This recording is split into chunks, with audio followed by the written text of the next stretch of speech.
Hello, this is Cryptolyze. I hope you are well on this Monday, August 14, 2023. It is with pleasure that I meet you today to talk about TERNOA and its crypto cap, the cap. So as usual, we're going to dissect in two parts. The fundamental part, we will come back to what TERNOA is, the advantages, the disadvantages. We will talk about the cap, and then we will attack the technical part in which we will project ourselves in the short, medium, long term on prices of purchase, selling prices on the cap, and it starts right away.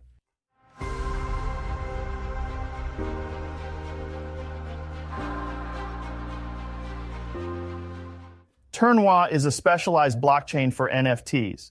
So first of all, we will specify that it is a project which is French, which has nevertheless raised a lot of money in order to be able to offer a blockchain which will really meet the functionalities and prerogatives of NFTs with behind components and specialized modules for them. Developers around NFTs and mainly a very strong offer, which was the notion of privatized NFTs through their notion of augmented NFTs. That is to say, they have NFTs augmented with additional functionalities.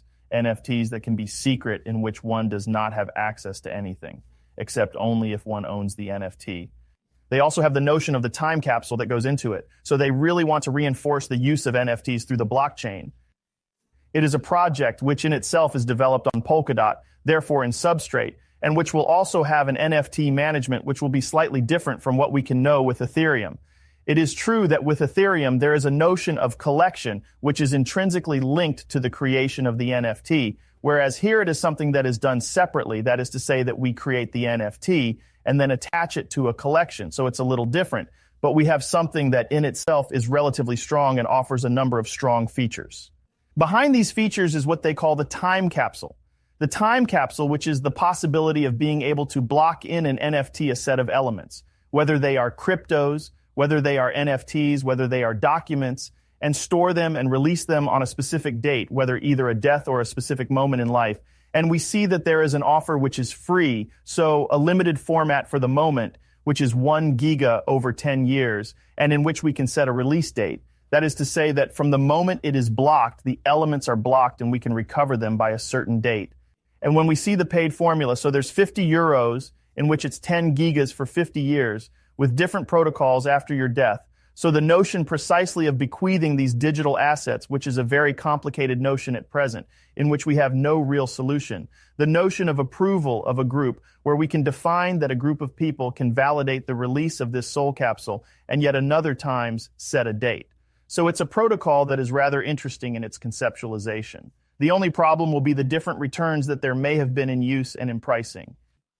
Current feedback is that the pricing for the time capsule is too high as it stands and that very few people use it. The other return, which is in relation to the pricing, which is going to be mainly on private NFTs here, so private NFTs which are relatively expensive to mint. We are talking about the order of $1 to $5 per mint at the private NFT level. So something that is a little annoying, that is to say that for all comers it is not a problem. That is to say that having protection on a document that one wishes issuing a euro on it is not a problem at all.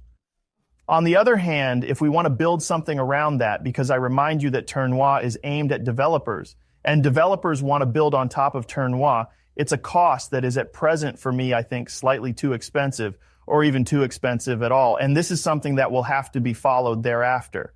Indeed, for me, if there is not a notion of downward scalability in terms of volume, we will have a complexity of evolution in relation to the use of the chain, because that's really it. We are talking about the notion of augmented NFT, but it still has to be accessible for the construction of projects around it.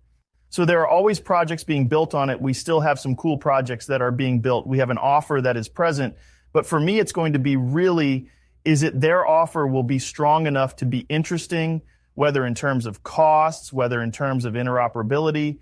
They are working hard on that, but it is not yet fully operational. You can see that. So I did a lot of work on the documentation, and in particular, I implemented 2 projects on TERNOA to test exactly what it looked like.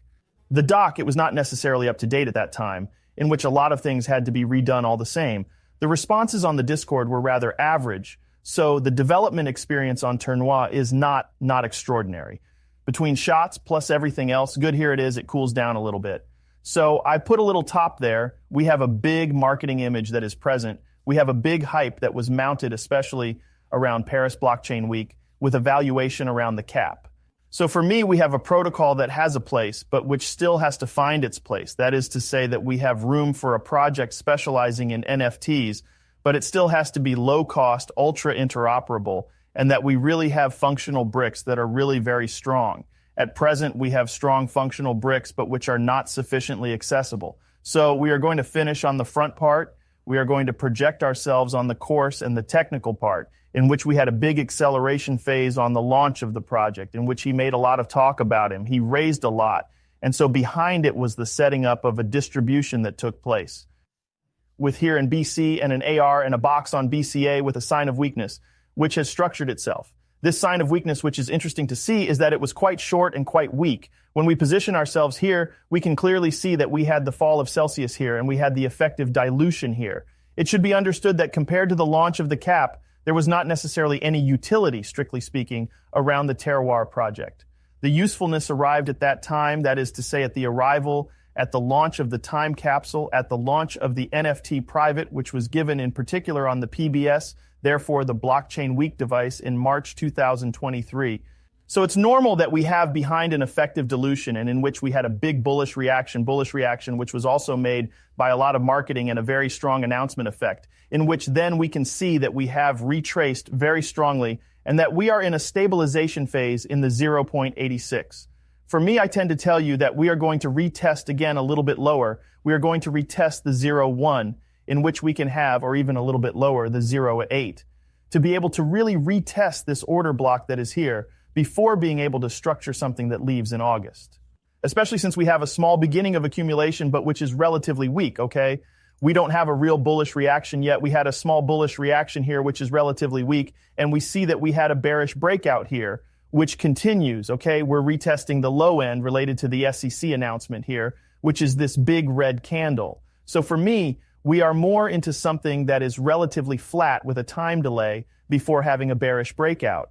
So we can have an SC, here an ST acceleration breakout with an STB. So STB taking liquidity. I reassemble SC, Arkansas, ST, STB, take liquidity, even potentially spring. Then we break the bearish structure upwards to go into a bullish structure. We retest and then we go upwards. There we will have a signal which could be interesting. What price can we discount for precisely the cap? By counting that precisely by Alahos. So we break the bullish part, namely that a mandrill to truly invalidate the bearish structure. It would be necessary to break the 65 here, okay, which is the top that was given in March. So it's already relatively high. We're already talking about an X6. So it's going to be quite complicated already at the base to be able to go up that high. But nevertheless, well, anyway, that fast and strong, but nevertheless, we already have this perspective. So we could say that we would be in a wave 1, wave 2 heliotist here, in which we would have wave 1, wave 2. So we could prepare a wave 3, then a retracement 4, then a 5, which could correspond here to a big acceleration for the next bull run. So on the other hand, once again, you have to project yourself on it. You have to project yourself on a lot of things. One, we need to have protocol level membership. We need to have big projects that use that. It needs to be interoperable and it needs to be cheaper to be able to have transactions. If there is no transaction, there will be no valuation of the cap, and therefore behind there will always be a problem of structural cost at the caps level, and therefore necessarily a complexity around that. Then we're going to do a Fibonacci retracement. We take the top of the first, we take the low of the second to see where we're going to stop, and we're going to set ourselves. The first objective would be the 1.618 to 0.12. The second objective would be 2.618 to 0.19. You could say 0.2 with a new ATH that would be performed, which would be consistent for a big acceleration of the A3.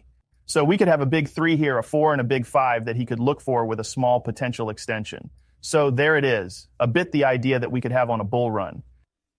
On the other hand, two things must be taken into consideration. It is that, one, we are on a small market cap. We are talking about a market cap deducted at 36 minus 37 million. So it is relatively low. And above all, we only have 45 or 46% of the tokens that are currently released. So we are going to have a release of tokens that will be done little by little. So inevitably, we risk still having downward pressure. So there you really have to create utility. You have to be aware of all this to be able to precisely control your exposure and define whether or not you want to invest in caps in order to be able to potentially support a French local project on NFTs.